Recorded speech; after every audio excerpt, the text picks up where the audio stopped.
Well, hi everybody. We are live again using the crazy old system that we were using yesterday for the special edition of the Stratosphere Lounge Flash Mob, which we're going to do very briefly today for about an hour, on account of we had such technical problems last time. Obviously, as you can see, I did not get the situation. Okay, so under our Flash Mob heading, we have John. Oh, John Galt CSA. Awesome. That's fantastic. And his first name, I think, that I've seen him, the first time I remember seeing him for a while. Anyway, here we go. Bill, you've spoken about entropy so many times, and you're a huge sci-fi fan, so you must have read Asimov's The Last Question, right? The best short story Asimov and I thought he ever wrote, the entire history of the universe in 11 pages. Care to discuss? John,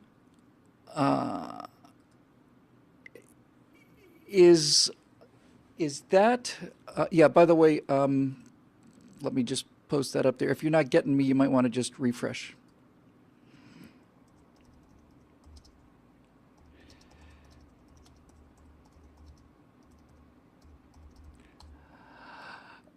I want to say that story is the one I read as a kid, and is The Last Question the one where they basically build ever more powerful computers, and this is basically where Douglas Adams got the whole supercomputer idea. We're going to ask it a question and the answer is 42. But wasn't this a question with the universal AC, the cosmic AC, all of these other ACs and all these different computers, and every couple of centuries or whatever, they ask an even bigger question. Finally, they get the ultimate computer and they ask the question about the history of the universe, and the computer says, "Let there be light," and there was light, something like that.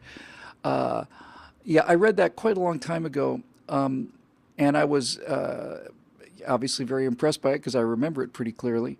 I have to tell you, though, John, I tried to reread the Foundation trilogy, which I'd loved when I was younger, and I thought somebody had rewritten it under another name as a children's book. I couldn't believe how awful it appeared to me on the reread as an adult. Maybe it's because my expectations were so high. I know a lot.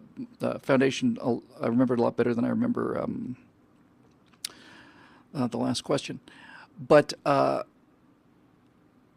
was so stunned at how awful it seemed to be as a read. However, as you probably know, many times I've used the whole psychohistory idea and the Selden plan and the idea that history somehow has gone off the rails and we got to get it back on the rails, and also very intrigued by the idea that that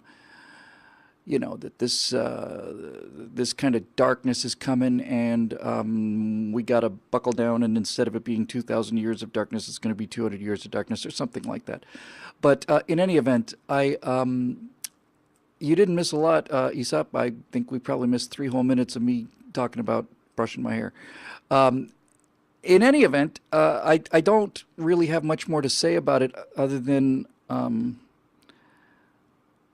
it may be that The Last Question was one of those ideas that's just so good that I just kind of internalized it and never really thought about it since then. But I can't say it's a story that I really have an awful lot